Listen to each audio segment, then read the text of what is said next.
السلام علیکم ورحمۃ اللہ وبرکاتہ۔ ایک قیدی روزانہ جیل کی دیوار پر میرا نام لکھتا اور روتا۔ میں سپاہی تھا، مجھے بہت غصہ آتا۔ میں نے اسے پاگل سمجھ کر کئی بار بوٹوں سے روندا اور گالیاں دیں کہ میرا نام مت لکھو، مگر وہ مرتے دم تک مسکرا کر میری ہر زیادتی سہتا رہا اور اف تک نہ کی۔ جس دن اسے پھانسی ہوئی، اس نے جیلر کو ایک خط دیا۔ جیلر نے وہ خط مجھے لا کر دیا۔ جیسے ہی میں نے وہ خط پڑھا، میں نے اپنی ہی بندوق سے خود کو گولی مارنے کی کوشش کی، کیونکہ جیل کی وہ آہنی اور فلک بوس دیواریں جن پر کبھی سورج کی روشنی نے بھی ٹھہرنے کی زحمت نہیں کی تھی، وہاں کی فضا میں ایک ایسی گھٹن اور نحوست تیرتی تھی جو وہاں آنے والے ہر نئے قیدی اور تعینات ہونے والے ہر سپاہی کے اعصاب کو رفتہ رفتہ شل کر دیتی تھی۔ میں اس تاریک دنیا میں ایک ادنا مگر انتہائی مغرور اور سخت گیر سپاہی تھا، جسے اپنی سرکاری وردی، اپنے مضبوط جسم اور اپنے کندھے پر لگی ہوئی بھاری بھرکم بندوق پر اتنا ناز تھا کہ میں زمین پر پیر رکھتے وقت یہ گمان کرتا تھا کہ شاید میں اس دھرتی کا حاکم ہوں۔ مجھے قیدیوں سے کوئی ہمدردی نہیں تھی، بلکہ میرے دل میں ان مجرموں کے لیے صرف اور صرف نفرت اور حقارت کا لاوا ابلتا رہتا تھا، جو معاشرے کے ناسور بن کر ان سلاخوں کے پیچھے سڑ رہے تھے۔ میری نظر میں یہ تمام انسان نہیں بلکہ کیڑے مکوڑے تھے، جنہیں مسل دینا ہی انصاف تھا۔ میرا معمول تھا کہ میں اپنی شفٹ کے دوران قیدیوں کو ہراساں کرتا، انہیں گالیاں دیتا اور ذرا سی نافرمانی پر ان کی ہڈیاں توڑنے سے بھی گریز نہ کرتا، کیونکہ میں جانتا تھا کہ ان چار دیواریوں کے اندر ہونے والے ظلم کی آواز باہر کی دنیا تک کبھی نہیں پہنچ سکتی۔ مگر اس جیل کے ایک تاریک کونے میں ایک موجود کال کوٹری نمبر 402 کا مکین میرے لیے ایک ایسا ماما بن چکا تھا جس نے میری راتوں کی نیند اور دن کا چین چھین رکھا تھا۔ وہ کوئی خطرناک ڈاکو یا قاتل نہیں تھا، بلکہ ہڈیوں کا ایک کمزور اور لاغر ڈھانچہ تھا جس کی عمر 60 سال سے تجاوز کر چکی تھی۔ اس کے چہرے پر جھریوں کا ایک ایسا جال تھا جو اس کی زندگی کی تلخیوں اور طویل مشقت کی داستان سناتا تھا۔ اس کی آنکھیں گہری اور دھندسی ہوئی تھی، مگر ان میں ایک عجیب سی چمک اور گہرائی تھی جس کا سامنا کرنا میرے بس کی بات نہیں تھی۔ وہ قیدی جیل کے باقی تمام قیدیوں سے بالکل مختلف تھا، کیونکہ باقی قیدی یا تو اس کی رحم کی بھیک مانگتے تھے یا پھر اپنی بے گناہی کا رونا روتے تھے، مگر یہ بوڑھا ہمیشہ خاموش رہتا تھا۔ اس کے ہونٹ سلے ہوئے محسوس ہوتے تھے، لیکن اس کا ایک ایسا پاگل پن اور جنونی معمول تھا جس نے میرے صبر کا پیمانہ لبریز کر دیا تھا اور میرے اندر کے درندے کو جگا دیا تھا۔ وہ روزانہ صبح سویرے جب روشنی کی ایک باریک لکیر اس کی کوٹری کی روشن دان سے اندر آتی، وہ فرش پر پڑا ہوا کوئلے کا کوئی ٹکڑا یا دیوار سے جڑی ہوئی پلستر کی کوئی نوکیلی کنکری اٹھا لیتا اور پھر انتہائی احماق اور دیوانگی کے عالم میں دیوار کے اس حصے پر جھک جاتا جو سلاخوں کے قریب ترین تھا، اور وہاں کانپتے ہاتھوں سے کچھ لکھنا شروع کر دیتا۔ شروع میں تو میں نے اس پر توجہ نہیں دی کہ شاید کوئی دماغی مریض ہے جو لکیریں کھینچتا رہتا ہے، مگر ایک دن جب میں گشت کرتا ہوا اس کی کوٹری کے سامنے رکا اور غور سے دیکھا کہ وہ کیا لکھ رہا ہے، تو میرے تن بدن میں آگ لگ گئی اور مجھے اپنی آنکھوں پر یقین نہیں آیا۔ وہ دیوار پر کوئی منتر نہیں لکھ رہا تھا اور نہ ہی کسی خدا کو پکار رہا تھا، بلکہ وہ وہاں جلی حروف میں میرا نام لکھ رہا تھا، میرا نام کاشف، جو میرے وردی کی تختی پر پرندہ تھا۔ وہ بوڑھا اس نام کو اتنی خوبصورتی اور عقیدت سے لکھتا جیسے کوئی خطاط کسی مقدس کتاب کی کتابت کر رہا ہو۔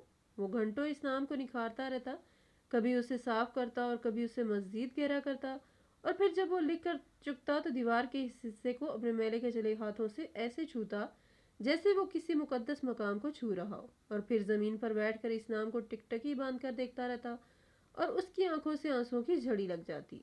وہ زاروں قطار روتا رہتا، مگر اس کے رونے کی آواز نہیں ہوتی تھی، صرف آنسو تھے جو اس کی جھریوں بھرے گالوں سے ہوتے ہوئے اس کی سفید اور الجھی ہوئی داڑھی میں جذب ہو جاتے تھے۔ یہ منظر میرے لیے ناقابل برداشت تھا۔ مجھے لگتا تھا کہ یہ گندا اور غلیظ مجرم میرا نام اپنی ناپاک انگلیوں سے لکھ کر میری توہین کر رہا ہے، اور شاید مجھ پر کوئی کالا جادو کر رہا ہے، یا پھر وہ مجھے بد دعائیں دے رہا ہے۔ مجھے اس بات سے سخت نفرت تھی کہ میرا نام اس جیل کی منحوس دیوار پر لکھا جائے جہاں صرف مجرموں کے نام اور ان کی سزائیں لکھی جاتی ہیں۔ میں نے پہلی بار جب یہ دیکھا تو غصے سے پاگل ہو کر اس کی کوٹری کا دروازہ کھولا اور اندر داخل ہوا۔ میں نے جاتے ہی ایک زوردار ٹھوکر اس کے کمر پر رسید کی۔ وہ بوڑھا جو پہلے ہی کمزور تھا، گیند کی طرح لڑک کر دیوار کے دوسرے کونے میں جا گرا۔ اس کے منہ سے ایک دبی ہوئی چیخ نکلی، مگر اس نے پلٹ کر مجھے کچھ نہیں کہا۔ میں اس کے سر پر کھڑا دہاڑ رہا تھا کہ تیری یہ ہمت کیسے ہوئی کہ تو نے میرا نام لکھا؟ تو جانتا نہیں کہ میں کون ہوں؟ میں تیری کھال ادھیڑ دوں گا اگر دوبارہ تو نے اپنی ان گندی انگلیوں سے میرا نام لکھنے کی جسارت۔ میں نے اپنے بھاری بوٹ کی ایڑی سے دیوار پر لکھا ہوا نام مٹا دیا اور اس کی طرف حقارت سے تھوکتے ہوئے باہر نکل گیا۔ مجھے لگا شاید اب یہ سدھر جائے گا اور خوفزدہ ہو کر دوبارہ ایسی حرکت نہیں کرے گا، مگر میری حیرت کی انتہا نہ رہی جب اگلے ہی دن میں نے دوبارہ وہاں سے گزرا تو وہ بوڑھا پھر اسی جگہ بیٹھا تھا اور دیوار پر میرا نام پہلے سے بھی زیادہ واضح اور خوبصورت انداز میں لکھا ہوا تھا، اور وہ اسی طرح رو رہا تھا جیسے کل رو رہا تھا۔ یہ دیکھ کر میرا خون کھول اٹھا، مجھے اپنی بے بسی اور توہین کا شدید احساس ہوا۔ میں دوبارہ اس کی کوٹری میں داخل ہوا اور اس بار میں نے اسے صرف ٹھوکر نہیں ماری بلکہ اپنی بندوق کا دستہ پوری قوت سے اس کے کندھے پر مارا۔ مجھے ہڈی ٹوٹنے کی آواز سنائی دی اور وہ درد سے تڑپ کر زمین پر گر گیا۔ میں نے اسے بالوں سے پکڑ کر اٹھایا اور دیوار کے ساتھ پٹک دیا اور چیخ کر پوچھا کہ تو چاہتا کیا ہے؟ تو کیوں میرے پیچھے پڑ گیا ہے؟ تو میرا نام کیوں لکھتا ہے؟ کیا تجھے موت سے ڈر نہیں لگتا؟ مگر اس بوڑھے کا رد عمل ایسا تھا جس نے مجھے مزید مشتعل اور ذہنی طور پر الجھا دیا۔ اس نے درد کی شدت کے باوجود اپنی بھیگی ہوئی آنکھیں اٹھا کر میری طرف دیکھا اور اس کے خون آلود ہونٹوں پر ایک عجیب سی مسکراہٹ پھیل گئی۔ وہ مسکراہٹ طنزیہ نہیں تھی اور نہ ہی اس میں خوف تھا، بلکہ اس میں ایک عجیب سی اپنائیت اور سکون تھا، جیسے اسے میری مار کھا کر کوئی راحت مل رہی ہو۔ اس نے کانپتے ہوئے لہجے میں بس اتنا کہا کہ صاحب بہادر، آپ کا نام بہت پیارا ہے، مجھے اسے لکھنے سے روکیے مت ورنہ میں مر جاؤں گا۔ اس کی یہ بات سن کر مجھے لگا کہ وہ میرا مذاق اڑا رہا ہے اور میرے اختیار کو چیلنج کر رہا ہے۔ میں نے اسے مزید مارا، میں نے اسے گھونسوں اور لاتوں سے ادموا کر دیا یہاں تک کہ وہ بے ہوش ہو گیا۔ میں ہانپتا ہوا باہر نکلا اور سوچا کہ اب شاید یہ کئی دن تک اٹھنے کے قابل نہیں رہے گا اور مجھے اس منحوس منظر سے نجات مل جائے گی، مگر وہ بوڑھا تو جیسے مٹی کا نہیں بلکہ لوہے کا بنا ہوا تھا، یا پھر اس کے اندر کوئی ایسی جنونی طاقت تھی جو اسے ٹوٹنے نہیں دیتی تھی۔ 2 دن بعد جب اسے ہوش آیا تو اس نے پھر وہی کیا۔ اس نے اپنے زخموں کی پرواہ کیے بغیر پھر سے کوئلہ ڈھونڈا اور پھر سے میرا نام دیوار پر سجا دیا۔ یہ سلسلہ ایک جنگ کی صورت اختیار کر گیا۔ روزانہ میں آتا، اسے میرا نام لکھتے ہوئے دیکھتا اور مارتا، گالیاں دیتا، اس کا لکھا ہوا مٹاتا اور روزانہ وہ پھر سے وہی نام لکھ دیتا اور مسکراتا رہتا۔ میری وحشت بڑھتی جا رہی تھی، مجھے اپنی ذات سے گھن آنے لگی تھی کہ میں ایک لاغر بوڑھے کو شکست دینے میں ناکام ہو رہا تھا۔ میں سوچتا تھا کہ یہ کیسا پاگل ہے جسے درد کا احساس نہیں ہوتا، یہ کیسا ڈھیٹ انسان ہے جو پٹ کر بھی خوش ہوتا ہے۔ باقی سپاہی بھی اب باتیں کرنے لگے تھے کہ یہ بوڑھا شاید مجھ پر عاشق ہو گیا ہے یا پھر یہ کوئی نفسیاتی کھیل کھیل رہا ہے۔ مجھے ان باتوں سے اور زیادہ طیش آتا تھا۔ میں نے جیل کے نگرانی اعلیٰ سے درخواست کی کہ اس پاگل کو کسی اور بیرک میں بھیج دیں یا اسے پاگل خانے منتقل کر دیں، کیونکہ اس کی وجہ سے میں اپنا ذہنی توازن کھو رہا ہوں۔ مگر نگران نے میری درخواست رد کر دی اور کہا کہ یہ سزائے موت کا قیدی ہے اور اس کے ڈیتھ وارنٹ کسی بھی وقت آ سکتے ہیں، اس لیے اسے تنہائی میں ہی رکھا جائے گا۔ میں مجبور ہو گیا اور میرا غصہ مزید بڑھ گیا۔ میں اب جان بوجھ کر اپنی ڈیوٹی اس وقت لگواتا جب وہ جاگ رہا ہوتا تاکہ میں اسے اذیت دے سکوں۔ میں نے اسے بھوکا رکھنا شروع کر دیا، میں نے اسے سردی میں ٹھنڈا پانی ڈال کر تڑپایا، میں نے اسے ہر وہ تکلیف دی جو ایک انسان دوسرے انسان کو دے سکتا ہے، صرف اس لیے کہ وہ میرا نام لکھنا چھوڑ دے اور میری طرف دیکھ کر مسکرانا بند کر دے۔ مگر میں جتنا زیادہ ظلم کرتا اس کی مسکراہٹ اتنی ہی گہری ہوتی جاتی۔ وہ کبھی کبھی تو مجھے مار کھاتے ہوئے ایسے دیکھتا جیسے میں اس پر پھول نچھاور کر رہا ہوں۔ اس کی نظروں میں ایک ایسا سوال اور ایک ایسی محبت ہوتی تھی جو مجھے اندر سے کھوکھلا کر رہی تھی۔ مجھے سمجھ نہیں آتا تھا کہ دنیا میں کون سا ایسا انسان ہے جو اپنے جلاد سے محبت کر سکتا ہے یا اس کا نام عقیدت سے لکھ سکتا ہے۔ بعض اوقات رات کے سناٹے میں جب میں اپنی بیرک میں لیٹتا تو اس بوڑھے کا چہرہ میری آنکھوں کے سامنے گھومنے لگتا، اس کی وہ خاموش آنکھیں، اس کے وہ کانپتے ہاتھ اور اس کی وہ پر اسرار مسکراہٹ مجھے سونے نہیں دیتی تھی۔ مجھے شک ہونے لگا تھا کہ کہیں میں خود تو پاگل نہیں ہو رہا، کہیں یہ سب میرا وہم تو نہیں ہے۔ مگر جو صبح ڈیوٹی پر جاتا تو دیوار پر لکھا ہوا میرا نام میرے وہم کی تردید کر دیتا۔ وہ نام اب صرف نام نہیں رہا تھا بلکہ دیوار کا حصہ بن چکا تھا۔ وہ اسے اتنا گہرا کھود چکا تھا کہ مٹانے کے باوجود اس کے نشان باقی رہ جاتے تھے۔ ایک دن میں نے غصے میں اس سے پوچھا کہ او بڈھے تو کون ہے، اور میرا دشمن ہے یا کوئی آسیب ہے جو میرے پیچھے پڑ گیا ہے؟ آخر تجھے مجھ سے کیا چاہیے؟ اس نے فرش پر پڑے پڑے میری طرف دیکھا۔ اس کے چہرے پر نیل پڑ چکے تھے اور اس کا جسم زخموں سے چور تھا، مگر اس کی آواز میں وہی دھیما پن تھا۔ اس نے کہا، صاحب میں تو صرف ایک گناہ گار ہوں جو اپنے گناہوں کا کفارہ ادا کر رہا ہوں، اور آپ کا نام میرے لیے دعا ہے۔ اسے دیکھ کر مجھے خدا یاد آتا ہے۔ میں نے اسے بکواس قرار دے کر چپ کروا دیا، مگر میرے دل میں ایک کھٹکا سا لگا رہا۔ وقت گزرتا گیا اور وہ دن قریب آتا گیا جب اسے پھانسی دی جانی تھی۔ میں خوش تھا کہ بلا آخر اس عذاب سے چھٹکارا ملے گا، مگر ساتھ ہی ساتھ ایک عجیب سی بے چینی بھی تھی، جیسے کوئی بہت قیمتی چیز کھو جانے کا ڈر ہو۔ میں نے دیکھا کہ ان آخری دنوں میں اس نے میرا نام لکھنے کی رفتار تیز کر دی تھی۔ وہ اب سوتا نہیں تھا، بلکہ ساری ساری رات جاگ کر دیوار پر لکھے ہوئے نام کو سہلاتا رہتا اور زیر لب کچھ بڑبڑاتا رہتا۔ میں نے کئی بار چھپ کر سننے کی کوشش کی کہ وہ کیا کہتا ہے، مگر مجھے صرف اس کی سسکیوں اور سانسوں کی آواز سنائی دیتی۔ وہ شاید کوئی نامکمل کہانی تھی جسے وہ پورا کرنا چاہتا تھا، یا کوئی ایسا راز تھا جو وہ ان دیواروں میں دفن کرنا چاہتا تھا۔ میں اسے دیکھ کر سوچتا تھا کہ یہ شخص کتنا تنہا ہے۔ اس سے ملنے کبھی کوئی نہیں آیا، اس کے لیے کبھی کوئی خط نہیں آیا، اس کے پاس سوائے میرے نام کے اور کچھ نہیں تھا۔ کبھی کبھی مجھے اس پر ترس آنے لگتا، مگر پھر میری انا اور نفرت غالب آ جاتی اور میں سوچتا کہ یہ سب اس کا ڈھونگ ہے، یہ مجھے جذباتی کر کے کوئی فائدہ اٹھانا چاہتا ہے۔ اس لیے میں نے اپنی سختی میں کمی نہیں کی، یہاں تک کہ اس کی زندگی کی آخری شام آ پہنچی۔ اس شام وہ بہت پرسکون تھا۔ اس نے دیوار پر لکھے نام کو آخری بار صاف کیا اور پھر وہی سجدے میں گر گیا۔ میں سلاخوں کے باہر کھڑا اسے دیکھ رہا تھا۔ مجھے لگا شاید آج وہ مجھ سے کچھ کہے گا، شاید کوئی معافی مانگے گا یا کوئی آخری خواہش ظاہر کرے گا، مگر اس نے میری طرف دیکھا اور مسکرا دیا۔ اس بار اس کی مسکراہٹ میں اداسی نہیں تھی، بلکہ ایک فتح مند چمک تھی، جیسے اس نے کوئی بہت بڑی جنگ جیت لی ہو۔ میں نے اسے گھورتے ہوئے کہا کہ کل تیرا آخری دن ہے، کل تیرا یہ کھیل ختم ہو جائے گا۔ اس نے اس بات میں سر ہلایا اور کہا، ہاں صاحب، کل میں آزاد ہو جاؤں گا، اور شاید آپ بھی آزاد ہو جائیں گے۔ اس کی بات کا مطلب میں اس وقت نہیں سمجھ سکا، اور غصے سے پیر پٹکتا ہوا وہاں سے چلا گیا۔ میں رات بھر کروٹیں بدلتا رہا اور صبح کا انتظار کرتا رہا، تاکہ دیکھ سکوں کہ وہ مرتے وقت بھی مسکراتا ہے یا موت کا خوف اسے رلا دیتا ہے۔ لیکن وہ بوڑھا اپنی دھن کا پکا تھا، وہ اپنے جنون میں سچا تھا، اور میں اپنے تکبر میں اندر تھا۔ وہ قیدی نمبر 402 نہیں تھا، بلکہ ایک چلتی پھرتی معمہ تھا، جو میرے سامنے روزانہ حل ہونے کی کوشش کرتا تھا، مگر میں اسے مٹا دیتا تھا۔ اس کی ہر تحریر، اس کا ہر آنسو اور اس کی ہر مسکراہٹ ایک دستک تھی جسے میں نے سننے سے انکار کر دیا تھا، اور اب جب وہ جانے والا تھا تو جہل کی فضا میں ایک عجیب سا سوگ طاری تھا، جو شاید صرف مجھے محسوس ہو رہا تھا، کیونکہ میرا اور اس کا ایک ایسا رشتہ بن چکا تھا۔ وقت اپنی مخصوص رفتار سے سرکتا رہا، اور جیل کی ان تاریک اور نم زدہ دیواروں کے درمیان میرا اور اس بوڑھے قیدی کا یہ عجیب و غریب اور اعصاب شکن تعلق ایک ایسے موڑ پر آ کھڑا ہوا تھا جہاں میری برداشت جواب دے چکی تھی، اور میرے اندر کا انسان اس روزانہ کی کشمکش سے تھک چکا تھا۔ یہ محض ایک قیدی اور سپاہی کا معاملہ نہیں تھا، بلکہ یہ دو متضاد نفسیاتی کیفیتوں کا ٹکراؤ تھا، جس میں ایک طرف میری بے پناہ نفرت اور طاقت تھی، اور دوسری طرف اس کمزور اور لاغر وجود کی ناقابل فہم محبت اور صبر تھا، جو کسی پہاڑ کی طرح اپنی جگہ قائم تھا۔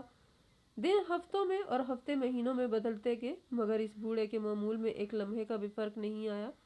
وہ ہر صبح اسی طرح اٹھتا، اسی دیوانگی سے کوئلہ یا پتھر تلاش کرتا، اور اسی محبت سے دیوار پر میرا نام کنندہ کرتا، جیسے یہ اس کی زندگی کا واحد مقصد ہو۔ میں نے اسے روکنے کے لیے ہر حربہ آزما لیا تھا۔ میں نے اسے بھوکا رکھا، میں نے اسے سردیوں کی ٹھٹھرتی راتوں میں بغیر بستر کے فرش پر سونے پر مجبور کیا، میں نے اسے اپنی بندوق کے پٹوں سے اتنا مارا کہ اس کے جسم کا کوئی حصہ ایسا بچا نہیں تھا جو نیلا نہ پڑ گیا ہو، مگر اس کی استقامت اور اس کی پراسرار وہ مسکراہٹ میری ہر کوشش کو ناکام بنانے لگی تھی۔ مجھے اب اپنے وجود سے گھن آنے لگی تھی۔ مجھے لگتا تھا کہ وہ کوئی انسان نہیں، بلکہ کوئی بھٹکی ہوئی روح ہے جو مجھے عذاب دینے کے لیے مجھ پر مسلط کی گئی ہے۔ اس کا میری طرف دیکھنا اور اس کا میرا نام لکھنا اور پھر اس نام کو چومنا میرے لیے سہانے روح بن چکا تھا۔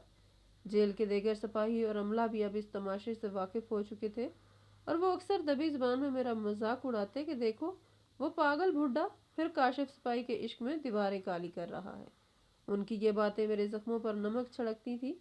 میں اس کا سارا غصہ اس بے بس قیدی پر اتارتا۔ میں اس کی کوٹری میں جاتا اور اس کا لکھا ہوا نام مٹانے کے لیے پانی کی بالٹی دیوار پر مارتا اور اسے گالیاں دیتا کہ تو میرے نام کو کیوں بدنام کر رہا ہے، مگر وہ مٹی کا پتلا صرف اتنا کہتا کہ صاحب یہ نام ہی تو میری سانسیں ہیں، اگر یہ مٹ گیا تو میں بھی مٹ جاؤں گا۔ اس کی ان بے سروپا باتوں نے مجھے یقین دلا دیا تھا کہ یہ شخص مکمل طور پر ذہنی توازن کھو چکا ہے اور اس کا علاج صرف موت ہے۔ میں شدت سے اس دن کا انتظار کر رہا تھا جب عدالت کی طرف سے اس کا فیصلہ آئے اور اس کا منحوس سایہ میرے سر سے ٹلے۔ میری راتوں کی نیندیں حرام ہو چکی تھی۔ میں خواب میں بھی خود کو اسی کوٹری کے سامنے کھڑا دیکھتا جہاں وہ بوڑھا دیوار پر میرا نام لکھ رہا ہوتا اور خون کے آنسو رو رہا ہوتا۔ میں چیخ کر اٹھ بیٹھتا اور پسینے میں شرابور ہو جاتا۔ مجھے محسوس ہوتا کہ وہ بوڑھا دور رہ کر بھی میرے اعصاب پر سوار ہے۔ بالآخر وہ دن آ ہی گیا جس کی میں دعائیں مانگتا تھا۔ ایک دوپہر جب میں اپنی ڈیوٹی پر موجود تھا، جیل کا بڑا داروغہ ایک سرخ لفافہ ہاتھ میں لیے میری طرف آیا۔ اس کے چہرے پر سنجیدگی تھی۔ اس نے مجھے بتایا کہ قیدی نمبر 402 کی رحم کی اپیل مسترد ہو چکی ہے اور عدالت نے اس کو پھانسی کی تاریخ مقرر کر دی ہے، جو کہ اب سے ٹھیک 2 دن بعد کی صبح کی ہے۔ یہ خبر سنتے ہی میرے دل میں ایک لہر دوڑ گئی جو خوشی کی بھی تھی اور سکون کی بھی۔ مجھے لگا کہ جیسے میرے کندھوں سے منو بوجھ اتر گیا ہو۔ میں نے فوراً وہ پروانہ موت تھاما اور تیز قدموں کے ساتھ اس بوڑھے کی کوٹری کی طرف بڑھا۔ میرے قدموں میں ایک فاتحانہ چمک تھی۔ میں چاہتا تھا کہ میں خود اس سے یہ خبر سناؤں اور دیکھوں کہ موت کا خوف اس کے چہرے سے اس مسکراہٹ کو کیسے نوچتا ہے جو مجھے زہر لگتی ہے۔ میں اس کی کوٹری کے سامنے پہنچا تو وہ حسب دستور میں دیوار کی طرف منہ کیے بیٹھا تھا اور اپنی انگلی سے دیوار پر کچھ کرید رہا تھا۔ میں نے سلاخوں پر زور سے ڈنڈا مارا تاکہ وہ میری طرف متوجہ ہو۔ اس نے چونک کر میری طرف دیکھا۔ اس کی آنکھیں ہمیشہ کی طرح نم تھیں۔ میں نے ایک طنزیہ قہقہا لگایا اور بلند آواز میں کہا کہ مبارک ہو بوڑھے، تیری الٹی گنتی شروع ہو گئی ہے۔ عدالت نے تیرا ٹکٹ کاٹ دیا ہے۔ پرسوں صبح تجھے لٹکا دیا جائے گا اور تیرا یہ ڈرامہ ہمیشہ کے لیے ختم ہو جائے گا۔ مجھے پوری امید تھی کہ یہ سن کر وہ روئے گا، گڑ گڑائے گا اور زندگی کی بھیک مانگے گا یا کم از کم اس کے چہرے پر خوف کے سائے لہرائیں گے، مگر اس نے جو رد عمل دیا اس نے مجھے پتھر کا بنا دیا۔ اس نے میری بات سن کر ایک لمبی سانس لی اور اس کے چہرے پر ایک عجیب سا اطمینان پھیل گیا۔ اس نے آسمان کی طرف دیکھا اور پھر میری طرف دیکھ کر دھیمی آواز میں بولا کہ شکر ہے مالک کا کہ اس نے میری سن لی اور مجھے اس قید سے رہائی کا پروانہ بھیج دیا۔ صاحب آپ کا بہت شکریہ، کیا آپ یہ خوشخبری لے کر آئے؟ اس کا یہ انداز دیکھ کر میرا دماغ بھگ سے اڑ گیا۔ میں نے جھنجھلا کر کہا کہ او پاگل، کیا تجھے موت کا مطلب نہیں پتا؟ تجھے 2 دن بعد مار دیا جائے گا، تیری گردن ٹوٹ جائے گی، تو مٹی میں مل جائے گا، کیا تجھے ذرا بھی ڈر نہیں لگ رہا؟ وہ بوڑھا آہستہ سے اٹھا اور سلاخوں کے قریب آ کر کھڑا ہو گیا۔ اس نے اپنی کمزور انگلیاں سلاخوں پر جمائیں اور میری آنکھوں میں جھانکتے ہوئے کہا کہ صاحب ڈر کیسا، موت تو محبوب سے ملنے کا نام ہے اور میں تو کب سے اس انتظار میں تھا کہ کب یہ سانسوں کی ڈور ٹوٹے اور کب میں اپنے پیاروں کے پاس جا سکوں۔ میں نے اپنی زندگی کا مقصد پورا کر لیا ہے، اب یہاں رہنے کا کوئی جواز نہیں بچا۔ اس کی باتیں میری سمجھ سے بالا تر تھیں۔ میں نے سوچا کہ شاید موت کے خوف سے اس کا دماغ بالکل ہی جواب دے گیا ہے اور اب یہ بہکی بہکی باتیں کر رہا ہے۔ میں نے اسے حقارت سے دیکھا اور کہا کہ جو جی میں آئے بکواس کر لے، بس 2 دن کی بات ہے، پھر نہ تو ہوگا اور نہ تیرا یہ پاگل پن۔ میں وہاں سے واپس آ گیا مگر میرا دل ابھی بھی مطمئن نہیں تھا۔ مجھے سمجھ نہیں آ رہی تھی کہ ایک انسان موت کو اتنی خوشی سے کیسے قبول کر سکتا ہے۔ وہ 2 دن میرے لیے صدیوں پر محیط ہو گئے۔ میں ہر وقت یہی سوچتا رہتا کہ کہیں یہ کوئی نئی چال تو نہیں چل رہا۔ آخری رات یعنی پھانسی سے پہلے والی رات میری ڈیوٹی خاص طور پر اس کی کوٹری کے باہر لگائی گئی تاکہ اس پر نظر رکھی جا سکے کہ کہیں وہ خودکشی نہ کر لے یا کوئی اور مسئلہ نہ کھڑا کر دے۔ یہ رات جیل کی تاریخ میں سب سے طویل اور بوجھل رات تھی۔ باہر سرد ہوا چل رہی تھی اور اندر قبرستان جیسی خاموشی تھی۔ میں کرسی پر بیٹھا اونگ رہا تھا اور میری نظریں مسلسل اس قیدی پر تھی۔ وہ آج سویا نہیں تھا۔ اس نے عشاء کی بعد نوافل پڑھنا شروع کیے اور کافی دیر تک سجدے میں پڑا روتا رہا۔ اس کی سسکیاں اتنی دردناک تھیں کہ پتھر دل انسان بھی پگھل جائے، مگر میرے دل پر نفرت کا پہرا تھا۔ جب وہ نماز سے فارغ ہوا تو اس نے پھر سے وہی کیا جس سے مجھے چڑ تھی۔ وہ دیوار کے پاس گیا اور اس نے کوئلے کے ٹکڑے سے دیوار پر لکھے میرے نام کو دوبارہ گہرا کرنا شروع کر دیا۔ اس بار وہ نام کو بہت نفاست اور پیار سے سنوار رہا تھا، جیسے کوئی مصور اپنا شاہکار تخلیق کر رہا ہو۔ وہ ایک ایک حرف کو لکھتا اور پھر اسے اپنی میلی قمیض کے دامن سے صاف کر دیتا۔ اس نے پوری رات اسی مشقت میں گزار دی۔ میں بیٹھا اسے دیکھتا رہا اور سوچتا رہا کہ آخر اس نام میں ایسا کیا ہے؟ میرا نام تو ہزاروں لوگوں کا ہے، پھر یہ شخص اسی نام کے پیچھے کیوں دیوانہ ہے؟ میں نے کئی بار سوچا کہ اسے منع کروں، ڈانٹوں یا ماروں، مگر پھر میں نے خود کو روک لیا۔ میں نے سوچا کہ بس چند گھنٹوں کی بات ہے، صبح سورج نکلتے ہی وہ ہمیشہ کے لیے خاموش ہو جائے گا۔ آج رات اسے جو کرنا ہے کر لینے دو، ویسے بھی اس کی زندگی کی آخری رات ہے، میں کیوں اپنا خون جلاؤں؟ وہ بوڑھا رات کے پچھلے پہر دیوار سے ٹیک لگا کر بیٹھ گیا اور اس نام کو ٹک ٹکی باندھ کر دیکھنے لگا۔ اس کی آنکھوں سے مسلسل آنسو بہہ رہے تھے اور وہ زیر لب کچھ بڑبڑا رہا تھا۔ میں نے کان لگا کر سننے کی کوشش کی تو مجھے الفاظ سمجھ نہیں آئے، مگر لہجہ ایسا تھا جیسے کوئی ماں اپنے بچے کو لوری دے رہی ہو یا کوئی بچھڑا ہوا اپنے محبوب سے باتیں کر رہا ہو۔ اس کی اس کیفیت نے مجھے خوفزدہ تو نہیں کیا، مگر الجھن میں ضرور ڈال دیا۔ مجھے بار بار خیال آ رہا تھا کہ کہیں میں اس کے ساتھ زیادتی تو نہیں کی، کیا مجھے اس کے آخری وقت میں اس کے ساتھ نرمی نہیں برتنی چاہیے تھی؟ مگر پھر میرے اندر کا مغرور سپاہی جاگ اٹھتا اور میں سوچتا کہ یہ سب اس کا ڈرامہ ہے۔ یہ ایک مجرم ہے اور مجرم ہمدردی کے لائق نہیں ہوتے۔ صبح کاذب کا وقت ہوا تو جیل میں ہلچل شروع ہو گئی۔ پھانسی گھاٹ پر تیاریاں مکمل کی جا رہی تھی۔ جلاد آ چکا تھا اور موت کے فرشتے اس کوٹری کے ارد گرد منڈلا رہے تھے۔ قیدی نے بھی شاید محسوس کر لیا تھا کہ وہ وقت آ گیا ہے۔ اس نے اٹھ کر اپنے میلے کے چیلے کپڑے جھاڑے اور اپنے چہرے کو ہاتھوں سے صاف کیا۔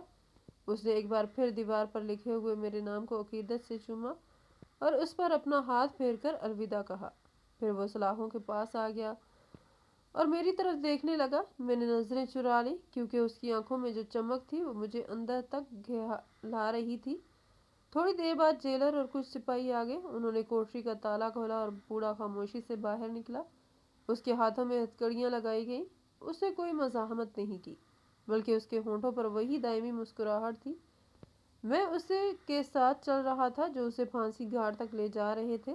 میرے دل میں اب خوشی کے شادیانے بج رہے تھے کہ بالآخر یہ سفر تمام ہوا۔ مجھے یقین تھا کہ جیسے ہی اس کا دم نکلے گا میری زندگی کا یہ عذاب بھی ختم ہو جائے گا۔ میں نے گہری سانس لی اور آسمان کی طرف دیکھا جہاں سورج طلوع ہونے والا تھا۔ مجھے لگا کہ یہ سورج میرے لیے ایک نئی صبح لے کر آ رہا ہے، ایک ایسی صبح جس میں کوئی دیوار پر میرا نام نہیں لکھ کر مجھے پریشان نہیں کرے گا، کوئی مجھ پر اپنی پراسرار مسکراہٹ سے وار نہیں کرے گا۔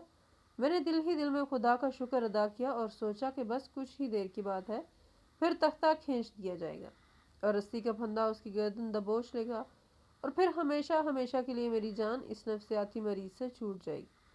پھانسی گھاٹ کا وہ وسیع اور وحشتناک احاطہ جہاں موت کا رقص بس شروع ہونے ہی والا تھا، صبح کی دھند میں لپٹا ہوا تھا اور فضا میں ایک ایسی سنگین خاموشی طاری تھی جو وہاں موجود ہر ذی روح کے دل کی دھڑکنوں کو متاثر کر رہی تھی۔ قیدی نمبر 402 کو جب لکڑی کے تختے کے نیچے لایا گیا تو اس کے قدموں میں ذرا برابر بھی لڑکھڑاہٹ نہیں تھی۔ وہ اس پورے راستے میں ایسے چلتا رہا جیسے وہ کسی باغ کی سیر کو جا رہا ہو۔ اس کے چہرے پر وہی سکون تھا اور مہما خیز مسکراہٹ تھی جو مجھے ہمیشہ زہر لگتی تھی اور آج بھی وہ میرے تن بدن میں آگ لگا رہی تھی۔ میں اس حفاظتی دستے کا حصہ تھا جو اسے لے کر آیا تھا اور میں تختہ دار سے چند قدم کے فاصلے پر اپنی بندوق سیدھی کیے کھڑا تھا۔ میرا دل چاہ رہا تھا کہ یہ کارروائی جلد از جلد مکمل ہو اور میں اس منحوس سائے سے چھٹکارا پا سکوں۔ جلاد نے آگے بڑھ کر اس کے چہرے پر سیاہ نقاب ڈالنے کی کوشش کی تو اس نے نرمی سے ہاتھ کے اشارے سے اسے روک دیا اور جیل کے نگران کی طرف دیکھ کر اجازت طلب نظروں سے دیکھا جیسے وہ اپنی آخری خواہش کا اظہار کرنا چاہتا ہو۔ نگران نے سر ہلا کر اجازت دے دی تو اس بوڑھے نے اپنی نظریں گھما کر مجھے تلاش کیا اور جب اس کی نظر مجھ پر پڑی تو اس کی آنکھوں میں محبت اور شفقت کا ایک ایسا سمندر امڑ آیا جسے دیکھ کر میں بوکھلا گیا۔ اس نے کانپتے ہوئے ہاتھ سے اپنی قمیض کی اندرونی جیب ٹٹولی اور ایک مڑا توڑا بوسیدہ کاغذ کا ٹکڑا نکالا اور قریب کھڑے جیل کے نگران کے ہاتھ میں تھما دیا، اور پھر میری طرف اشارہ کر کے کچھ کہا جو میں فاصلے کی وجہ سے سن نہیں سکا۔ نگران نے وہ کاغذ لے کر اپنی جیب میں ڈال لیا اور جلاد کو اشارہ کیا۔ جلاد نے کالا نقاب اس کے چہرے پر چڑھا دیا اور اس کی گردن میں موٹی اور کھردری رسی کا پھندا ڈال دیا۔ میں یہ سب دیکھ رہا تھا اور میرے اندر ایک عجیب سی بے چینی سر اٹھا رہی تھی۔ مجھے سمجھ نہیں آ رہا تھا کہ یہ بے چینی کیوں ہے، حالانکہ یہ وہی لمحہ تھا جس کا میں شدت سے منتظر تھا۔ نگران نے گھڑی دیکھی اور ہاتھ نیچے کیا، جس کے ساتھ ہی جلاد نے لیور کھینچ لیا۔ ایک زوردار کھڑاک کی آواز گونجی اور تختہ نیچے گر گیا۔ قیدی کا جسم ہوا میں جھول گیا اور رسی تن گئی۔ چند لمحوں کی تڑپ کے بعد وہ جسم ساخت ہو گیا اور جیل کی فضا میں موت کا سکوت چھا گیا۔ ڈاکٹر نے آگے بڑھ کر نبض چیک کی اور موت کی تصدیق کر دی۔ میرا دل ایک دم خالی ہو گیا۔ مجھے لگا کہ جنگ ختم ہو گئی ہے، میں نے جیت حاصل کر لی ہے۔ اس بوڑھے کا قصہ تمام ہو گیا۔ اب کوئی دیوار پر میرا نام نہیں لکھے گا، اب کوئی مجھے دیکھ کر نہیں مسکرائے گا۔ میں نے ایک گہرا سانس لیا اور اپنی بیرک کی طرف جانے کے لیے مڑا ہی تھا کہ نگران صاحب نے مجھے آواز دی، سپاہی کاشف ذرا ادھر آؤ۔ میں رک گیا اور پلٹ کر ان کے پاس گیا۔ ان کے چہرے پر گہری سنجیدگی اور شاید کچھ تعصب تھا۔ انہوں نے اپنی جیب سے وہی مڑا توڑا کاغذ نکالا جو مرنے والے نے انہیں دیا تھا اور میری طرف بڑھاتے ہوئے کہا کہ یہ اس قیدی نے تمہارے لیے دیا ہے اور کہا تھا کہ میرے جانے کے بعد کاشف کو دے دینا۔ میں نے حیرت سے وہ کاغذ دیکھا اور میرے ماتھے پر بل پڑ گئے۔ مجھے کیوں؟ یہ کیا بکواس ہے؟ میں نے سوچا۔ میں نے نگران سے کہا کہ سر، میرا اس مجرم سے کیا تعلق؟ یہ ضرور کوئی فضول بات ہوگی۔ نگران نے سختی سے کہا کہ لے لو، یہ مرنے والے کی امانت ہے۔ میں نے بے دلی اور کراہت کے ساتھ وہ کاغذ ان کے ہاتھ سے لے لیا۔ وہ کاغذ بہت پرانا تھا اور جگہ جگہ سے پھٹا ہوا تھا۔ میرے ہاتھ میں ایک عجیب سی کپکپاہٹ تھی جسے میں کنٹرول نہیں کر پا رہا تھا۔ میں نے کاغذ کو سیدھا کیا تو اس پر ٹوٹی پھوٹی لیکن موٹی اور واضح تحریر لکھی تھی اور سب سے اوپر لکھا تھا، میرے لختے جگر کاشف کے نام۔ یہ پڑھتے ہی مجھے لگا کہ کسی نے میرے دل پر ہتھوڑا مارا ہو۔ میں نے دھوپ نگلا اور آگے پڑھنا شروع کیا۔ خط کے الفاظ کچھ یوں تھے کہ میرے پیارے بیٹے کاشف، میں جانتا ہوں کہ جب تم یہ خط پڑھ رہے ہوگے تو میں اس دنیا کی قید سے آزاد ہو چکا ہوں گا، اور تم شاید خوش ہو رہے ہوگے کہ ایک پاگل بوڑھے سے جان چھوٹی جو تمہاری زندگی کا عذاب بنا ہوا تھا۔ لیکن میرے بچے، وہ حقیقت نہیں ہے جو تم نے دیکھی۔ حقیقت یہ ہے کہ میں کوئی پاگل نہیں تھا اور نہ ہی کوئی اجنبی تھا۔ میں تمہارا وہ بدنصیب باپ ہوں جسے تم نے کبھی دیکھا نہیں، کیونکہ جب تم صرف 2 سال کے تھے تو میں تمہیں اور تمہاری ماں کو چھوڑ کر پردیس چلا گیا تھا۔ تمہیں شاید یاد نہ ہو لیکن بچپن میں تمہارے دل میں ایک سوراخ تھا اور ڈاکٹروں نے کہا تھا کہ اگر جلدی آپریشن نہ ہوا تو تم بچ نہیں پاؤ گے۔ تمہارے علاج کے لیے بہت بڑی رقم کی ضرورت تھی جو میرے پاس نہیں تھی۔ میں نے ہر در پر دستک دی، ہر کسی کے آگے ہاتھ پھیلایا، مگر کسی نے مدد نہیں کی۔ مجبور ہو کر میں نے پردیس میں جرم کا راستہ اختیار کیا۔ میں نے چوری کی، ڈکیتیاں کی، صرف اس لیے کہ میں پیسے جمع کر کے تمہاری ماں کو بھیج سکوں تاکہ تمہارا آپریشن ہو چکے۔ میں نے جو کچھ کمایا وہ گھر بھیج دیا۔ اسی حرام کمائی سے تمہارا علاج ہوا اور تمہاری جان بچ گئی۔ میں وہاں سے تو بچ بچا کر آ گیا، لیکن یہاں میں قانون کی گرفت میں آ گیا اور مجھے عمر قید کی سزا ہو گئی۔ میں نے کبھی تمہیں نہیں بتایا کہ میں جیل میں ہوں تاکہ تم پر مجرم باپ کا سایہ نہ پڑے۔ میں نے سالوں اس جیل میں تنہائی کاٹی، صرف تمہاری تصویر سینے سے لگا کر جیتا رہا۔ پھر قدرت کا کھیل دیکھو، مجھے اسی جیل میں منتقل کر دیا گیا جہاں تم سپاہی بھرتی ہو کر آئے تھے۔ پہلے دن جب میں نے تمہیں دیکھا تو میں نہیں پہچان سکا، لیکن جب میں نے تمہاری وردی پر لگی تختی پر کاشف نام پڑھا اور جب تم نے آستین اوپر کی تو تمہاری کلائی پر وہ کالا تل دیکھا جو پیدائشی تھا تو میرا کلیجہ منہ کو آ گیا۔ میں پہچان گیا کہ تم میرا وہی ننھا کاشف ہو جس کی جان بچانے کے لیے میں نے اپنی دنیا اور آخرت برباد کر لی تھی۔ میرا دل چاہا کہ چیخ چیخ کر تمہیں گلے لگا لوں، بتاؤں کہ میں تمہارا باپ ہوں، مگر پھر میں رک گیا۔ میں نے سوچا کہ ایک عزت دار سپاہی کا باپ ایک پھانسی گھاٹ کا مجرم کیسے ہو سکتا ہے؟ اگر دنیا کو پتہ چل جاتا تو تمہاری نوکری، تمہاری عزت سب خاک میں مل جاتی۔ اس لیے میں نے خاموشی اختیار کی اور اپنے ہونٹ سی لیے۔ لیکن بیٹے، باپ کی محبت چھپائے نہیں چھپتی۔ میں روز دیوار پر تمہارا نام لکھتا تھا کیونکہ میرے پاس تمہیں پکارنے کا اور کوئی راستہ نہیں تھا۔ میں اس نام کو چومتا تھا کیونکہ میں تمہارے ماتھے کو نہیں چوم سکتا تھا، اور جب تم مجھے مارتے تھے، مجھے ٹھوکریں مارتے تھے، گالیاں دیتے تھے، تو قسم ہے اس رب کی جس کے پاس میں جا رہا ہوں، مجھے ذرا برابر تکلیف نہیں ہوتی تھی، بلکہ میرے دل کو ٹھنڈک پڑتی تھی کہ یہ مار میرے بیٹے کو ہاتھوں سے پڑ رہی ہے۔ تمہارے ہاتھوں کا لمس، چاہے وہ تھپڑ کی شکل میں ہو یا ٹھوکر کی شکل میں، میرے لیے کسی مرہم سے کم نہیں تھا۔ میں اس لیے مسکراتا تھا کہ میرا بیٹا میرے سامنے ہے، جوان ہے، صحت مند ہے اور ایک باوقار زندگی گزار رہا ہے۔ میری قربانی ضائع نہیں گئی، میں نے تمہاری جان بچا لی، اور آج میں خوشی خوشی مر رہا ہوں کہ میرا بیٹا اپنے فرض کا پکا ہے۔ اس نے مجرم کے ساتھ وہی سلوک کیا جو ایک سپاہی کو کرنا چاہیے۔ مجھے تم سے کوئی شکوہ نہیں ہے میرے بچے، بس میری ایک آخری خواہش ہے کہ کبھی زندگی میں میری قبر پر آؤ تو مجھے باپ سمجھ کر ایک بار فاتحہ ضرور پڑھ لینا، اور مجھے معاف کر دینا کہ میں نے تمہیں ایک مجرم باپ کا نام دیا۔ اپنا خیال رکھنا اور ہمیشہ خوش رہنا، تمہارا گناہ گار باپ۔ خط کے آخری الفاظ پڑھتے پڑھتے میری آنکھوں کے سامنے اندھیرا چھا گیا، میرے کانوں میں سائیں سائیں ہونے لگی اور مجھے لگا زمین پھٹ رہی ہے اور میں اس میں دھنستا جا رہا ہوں۔ وہ کاغذ میرے ہاتھ سے چھوٹ کر گر گیا اور میں وہی گھٹنوں کے بل بیٹھ گیا۔ میرے منہ سے ایک بھیانک اور دل دہلا دینے والی چیخ نکلی جس نے جیل کی دیواروں کو ہلا کر رکھ دیا۔ خدایا، یہ میں نے کیا کر دیا؟ یہ میں نے کسے مار دیا؟ وہ بوڑھا، وہ لاغر جسم جسے میں روز اپنے بھاری بوٹوں تلے رونتا تھا، وہ کوئی اور نہیں، میرا اپنا باپ تھا۔ وہ باپ جس نے میری زندگی کے لیے اپنی زندگی بیچ دی، جس نے میرے دل کے لیے اپنا دل چھلنی کر لیا۔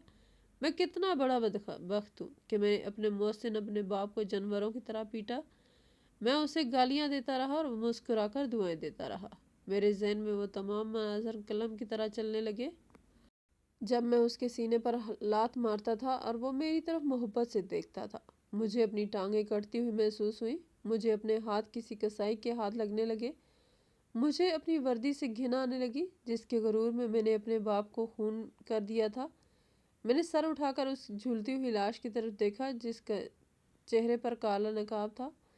مجھے اب سمجھ آیا کہ وہ مسکراہٹ فتح کی تھی، محبت کی تھی، قربانی کی تھی۔ اس نے مجھے بچانے کے لیے اپنی پہچان مٹا دی اور میں نے اپنی پہچان بنانے کے لیے اسے مٹا دیا۔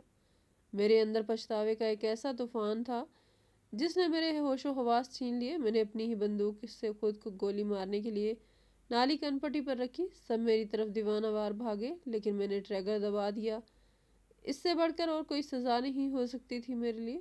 ناظرین، اگر آپ کو ہماری یہ ویڈیو پسند آئی ہو تو ہماری ویڈیو کو لائک کریں، شیئر کریں، اور اگر آپ ہمارے چینل پر نئے ہیں تو ہمارے چینل کو سبسکرائب کرنا مت بھولیں۔ شکریہ، اللہ حافظ۔